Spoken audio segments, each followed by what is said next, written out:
Now at 5 and streaming on crossroadstoday.com, authorities are investigating a fatal crash in Refugio County. A police officer in San Antonio was shot Tuesday afternoon. The suspect faces multiple charges. 2 people were killed in a small plane crash in Huntsville this afternoon. Another triple-digit day over the coastal areas. We got up to 100 here in Victoria. We'll be talking about a break in our temperatures for next week, but also take a look at Hurricane Lee on the East Coast. We'll be talking about that coming up in a moment. The search for an escaped convicted murderer in Chester County, Pennsylvania enters day 7. You're watching 25 News Now at 5. Good afternoon. Thank you for being with us. I'm James Munoz. Karina Garcia has the day off. Around 10:30 Tuesday night, Victoria police were in the 2500 block of North Laurent for a vehicle crash. Police say a car hit an electrical pole and a building. 3 people ran off. A short time later, officers detained a 22-year-old woman. Kayla Cantu is charged with DWI, evading arrest and detention, and for having a controlled substance. Police have not found the other 2 people who took off. A Sinton man died in a truck crash in the Refugio County. The Refugio County Press reports 41-year-old Justin Curry was going west on FM 774 around 12:40 p.m. Tuesday when the truck towing a flatbed trailer left the roadway and rolled. The DPS is investigating. 1 person had to go to the hospital Tuesday morning after a truck tractor towing a trailer veered off U.S. Highway 77 in Woodsboro.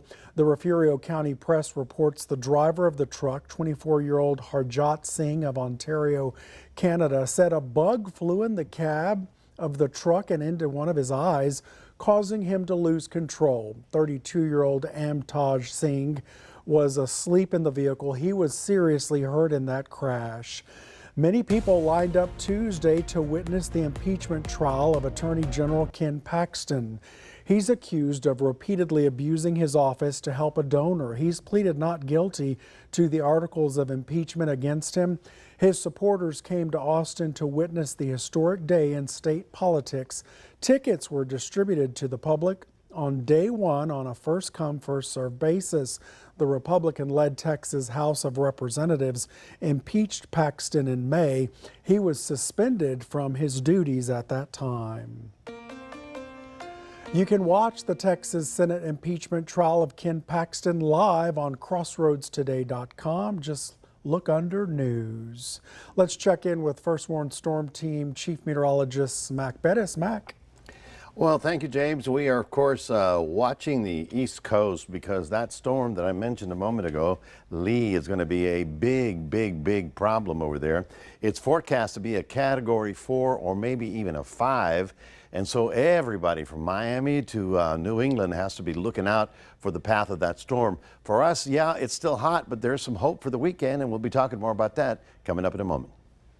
A police officer is recovering after he was shot Tuesday afternoon in San Antonio. The suspect is now facing 3 charges, including attempted capital murder of a peace officer. SWAT officers in San Antonio police units swarmed a Southwest Side neighborhood as they surrounded a wanted suspect who they say opened fire on an officer. Not scared, but it makes me uncomfortable, like really uncomfortable, because you shot an officer in our backyard that's not even yours. Sofia Aguilar was on her way home when SAPD got her number from a neighbor and let her know a suspect barricaded himself in her backyard after being chased by police. As he was chasing him, he was ambushed. The suspect picked up a shotgun, sawed-off shotgun from somewhere and hit the officer as he turned the corner. SAPD, the anti-gang unit, covert officers, and others took the suspect into custody. In the end, 1 officer was hurt. No one else was injured. Aguilar is relieved she wasn't home during the chaos. Lucky, because we were so tired this morning when we were actually going to go to the shop, and I looked at him and I was like, should we go? And then we were finally like, okay, let's go. But we were so close to not going. We were going to stay here. But Chief McManus was visibly upset as he spoke with media about today's incident, the 5th shooting altercation between a suspect and San Antonio police in the last 12 days. Chief McManus says today's suspect was wanted on 2 felony warrants. Those include aggravated assault and repeat violation of a protective order.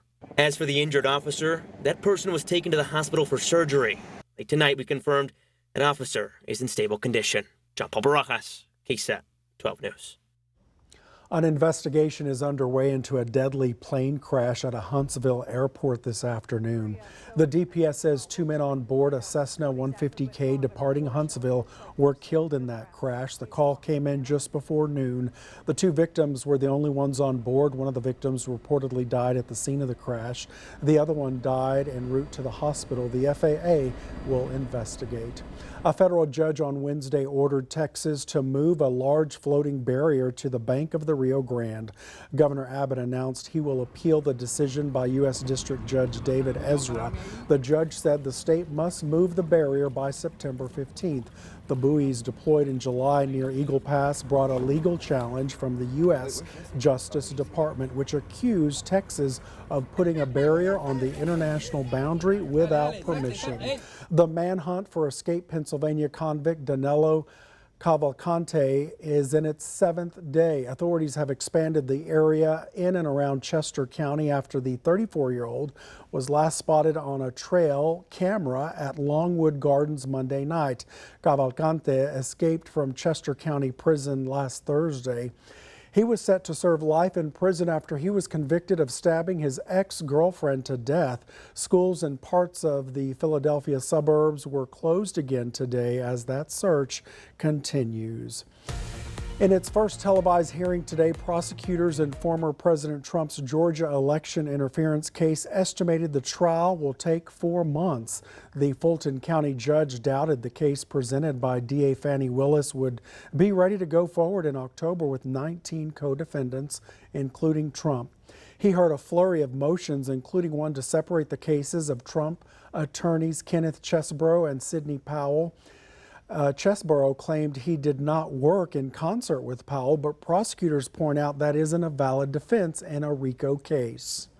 Based on what's been presented today, I'm not finding the severance from Mr. Chesebro or Powell is necessary to achieve a fair determination of the guilt or innocence for either defendant in this case. And so I'll deny Mr. Chesebro's motions to sever from Ms. Powell. I'll deny in part Ms. Powell's motion to sever from Mr. Chesebro. And the plan will be to enter a scheduling order for Ms. Powell mirroring that of Mr. Chesebro with the October 23rd date holding. Several of the defendants, including Mark Meadows, want to move their case out of state court into federal court. Meanwhile, the Fulton County jury trial would be set to begin in less than 2 months. A Yoakum resident claimed a top prize winning ticket worth $1 million in the Texas Lottery Scratch Game Cash Blowout. The ticket was bought at the Circle R Drive-In in Lolita. The winner chose to remain anonymous. The store manager says the winning ticket was sold there around 8 a.m. last Thursday. She said the biggest winning ticket sold there before this one was a $50,000 scratch-off ticket last December. The Texas Lottery says stores like the Circle R Drive-In don't receive a bonus for selling a winning scratch-off ticket, only for selling winning Powerball or Mega Millions tickets. Make sure you play. Here's your viewer poll. Scan the QR code on your screen right now to vote. Do you actively play Texas lottery games? Yes or no? We want to know. Come to crossroadstoday.com/vote to participate, and we'll see what you and your neighbors are saying on 25 News Now at 6. Here are some of the top headlines you can read in the Port Lavaca Wave. The Calhoun County ISD Board of Trustees approved its 2024 budget and tax rate after holding a public hearing August 28th. Dr. Marcelina Rupley is returning to Port Lavaca to work at the Memorial Medical Center. And a Port O'Connor elementary teacher named Region 3 Teacher of the Year by the TEA. You can read these stories at the portlavacawave.com. Remember to subscribe to our YouTube channel, Crossroads Today. Hit the like button and click the notification bell. Stay with us. Straight ahead on 25 News Now at 5. 17 people were killed in a Russian attack at an outdoor market in East Ukraine. Also ahead, the University of Wisconsin-Madison is making safety a top priority.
wild Wednesday when Russian shelling struck a market in the city in eastern Ukraine. The deadly attack came as Secretary of State Antony Blinken visited Kyiv and was expected to announce more than $1 billion in new U.S. funding. Authorities said at least 32 people were hurt. U.S. leaders also said Blinken's visit was aimed at assessing Ukraine's 3-month-old counteroffensive and signal continued U.S. support. Some Western allies have expressed worry about Kyiv's slow progress in driving out Russian forces after 18 months of war. As fall classes begin at the University of Wisconsin-Madison today, safety is a priority. 2 incidents occurred over the holiday weekend. One involved the collapse of a pier that left some students hurt. The other was a brutal assault that left a student in the hospital. Her condition is unknown. Well, coming from a small town, it is a little different because we never had anything like that happen. But just like going everywhere with my roommates and my friends, and just making sure that they're never anywhere alone, especially at night, and just like making sure we're back at our dorms at like a reasonable time, just because people do things that aren't always the best. Administrators say they're taking the matter seriously, even bringing up the topic during convocation. Campus police are responding to those incidents. The CDC reports at least 1.7 million adults develop sepsis in the U.S. in a typical year, and yet data shows many U.S. hospitals don't have the resources to identify and treat the life-threatening medical emergency. It's a body's extreme response to infection. Sepsis is a life-threatening condition requiring urgent medical care to prevent organ damage and death. I don't think the general public really understands how dangerous sepsis can be. Sepsis can be hard to identify. It has a wide range of symptoms, including confusion or disorientation, shortness of breath, high heart rate, fever, shivering, extreme pain, and clammy or sweaty skin. A 2022 survey of more than 5,000 U.S. hospitals showed only 73% reported having a dedicated group charged with monitoring and reviewing sepsis care and outcomes. But at El Camino Health, officials say a new device is helping improve patient care. Flow patch is changed the game, really, in managing sepsis treatment. The device adheres to the neck of a patient and wirelessly transmits real-time data to the healthcare team, allowing them to monitor fluid management, a key part of sepsis treatment. There's no doubt that because we've been able to very rapidly assess patients using this tool, we have been able to manage their treatment plan more quickly and efficiently and save lives as a result. For Health Minute, I'm Mandy Gaither. Moderna says its updated COVID-19 shot should protect against the highly mutated new BA.286 variant. New testing suggests its updated vaccine generates a strong immune response against the new variant. So far, only a few cases of the variant were identified worldwide. Moderna has shared the data with regulators and is ready to supply its updated vaccine once it gets approval. FDA approval is expected for updated shots designed around the recently circulating variant XBB.1.5. Here are some of the top headlines you can read in the Cuero Record. The 24th Judicial District Court will move from DeWitt County to Goliad County. Former U.S. Senator Kay Bailey Hutchison will speak in Cuero September 13th. Read these stories and much more at dewittcountytoday.com. Quite a bit of sunshine over the area, but we did have some pretty clouds. It didn't have much in terms of rain, but we're optimistic. We're looking forward to that next week. Right about now, we're still at 101 degrees, and that was our high today. That puts us, yes, in the record books. We're now 55 days over 100 degrees for the summer of 2023. We're not that far away from being number one. We'll be talking more about what to expect over the weekend and into next week, and also we'll take a look at the Atlantic. All that coming up in just a moment.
Well, good afternoon, everyone. Another warm day, but there's all kinds of stuff moving around on us, and you need to stay on top of the weather. Now, there is a little hope that this pattern that we've been on for what, 3 months, 4 months, is finally going to be shifting around, and that's what we're going to talk about today. There were a few little bitty isolated showers around the area, most of them up the coast near Houston, but we did have some down in Corpus Christi. However, this is nothing to write home about, just a 1 or 2 little isolated sprinkle showers.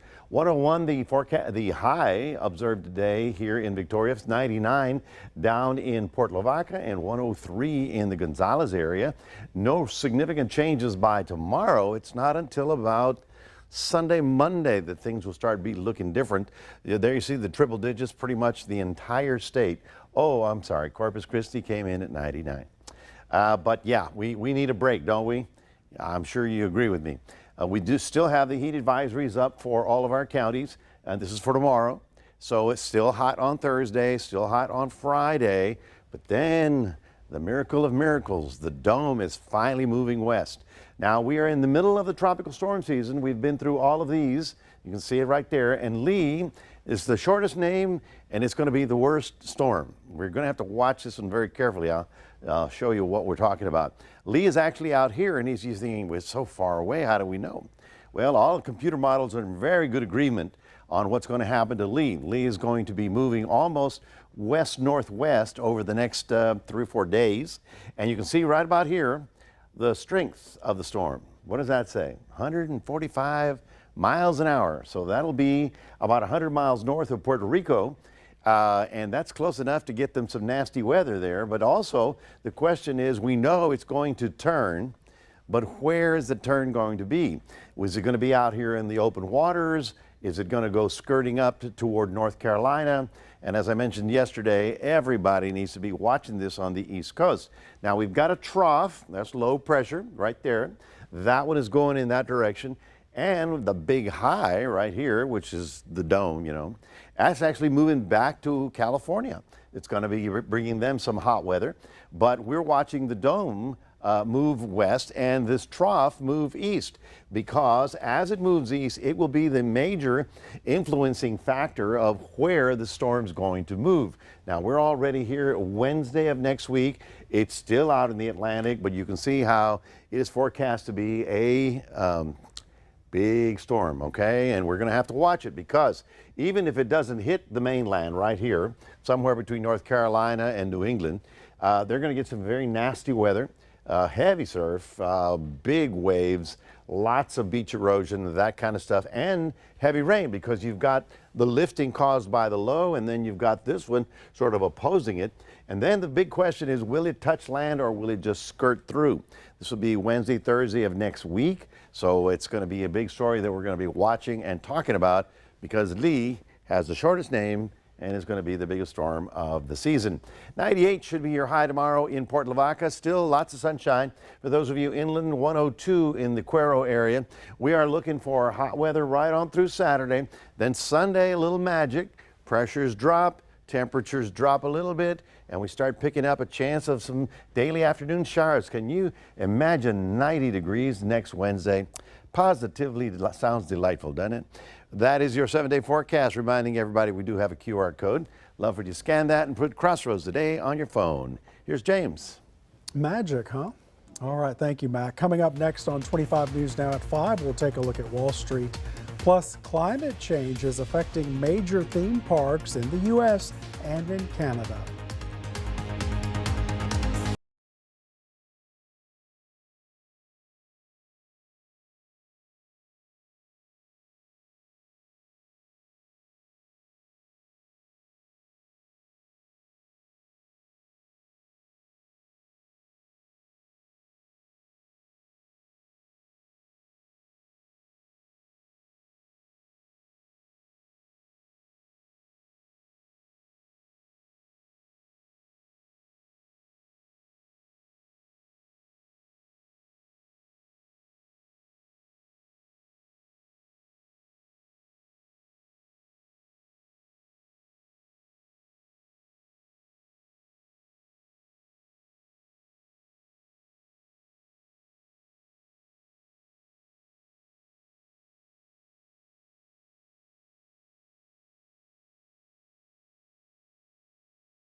All right, let's take a look at your stocks on this Wednesday afternoon. The Dow down 199 points, the S&P 500 losing 32 points, and the Nasdaq off 149 points. Oil up 98 cents, closing at $87.67 a barrel. In business news, extreme weather fueled by climate change is having a major impact on those big theme parks like Six Flags, SeaWorld, and Disney World. The largest theme park companies in the U.S. and Canada faced deadly flooding in the Northeast, record-breaking heat in the Southwest and California, and wildfires in Canada. Also, attendance at Walt Disney World and Universal Orlando hurt by the extreme heat. Theme parks are now building more indoor rides and changing their ticket policies. 145,000 Kia vehicles are under recall due to a potentially serious safety hazard. The issue is with the rear view camera on certain models. The mounting clips for the camera can break, which can alter the image on display and result in a crash. The recall covers the 2022-2023 Kia Sorento, the Sorento Hybrid, and the Sorento plug-in hybrid models. The automaker will send out notifications to owners affected by those vehicles in late October. Stay with us. We'll take one last look at your forecast with Maclovio Perez. Plus, the maker of cup noodles has 2 new products aimed at gamers in Japan. Now here's a look at what's coming up on World News Tonight right after 25 News Now at 5. Coming up tonight, breaking news. We're now watching a hurricane that could become a Category 4. The current path, will it affect the east? We also have breaking news involving Hunter Biden and the murderer who escaped prison in Pennsylvania. New images of him scaling the walls. Where they think he now is. Next.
This story, while lawmakers failed to pass legislation on school vouchers or teacher raises this year, other education-related laws were approved, like new rules for students found vaping or using marijuana. You can read the new educational laws taking effect on crossroadstoday.com. or look for that tweet. Okay, Mac, follow me here. Okay. For the gamers, the maker of cup noodles says it's releasing 2 new products to help those craving a late night snack. This is all we needed. They're only in Japan for now. The cup noodles are caffeinated to help players stay awake, my gosh. and they're soup-free to avoid drips on gaming gear. My nephew's in heaven. They come in 2 flavors, garlic and black pepper, yakisoba, and curry. The company says buyers can find the noodles starting September 18th. The cost, about the equivalent of $2 US money. Look at the color. Yeah, so they're making the food to keep the gamers awake so they can play all night. Right, and no messes, because you can't get soup on your little of course gamer. Not. On your pointer and your game number. They have strong thumbs. You know, I mean, really strong. That's thumbs. a whole thing. Well, that's good for them. Well, folks, we continue with the hot weather, but we're looking at a change, a big change in our pattern, which I predicted a while back. I told you by September 15th, this summer of doom is finally over with. I'm not sure it's completely over with, but there's going to be a big dent in it. You're going to feel the difference as temperatures are going to climb back down into just the regular 90s. Just the regular 90s. Nice. Almost springtime. Get us some rain, Mac. Thank you. Thank you for being with us. We hope to see you back here tonight for 25 News Now at 6. World News Tonight with David Muir is up next.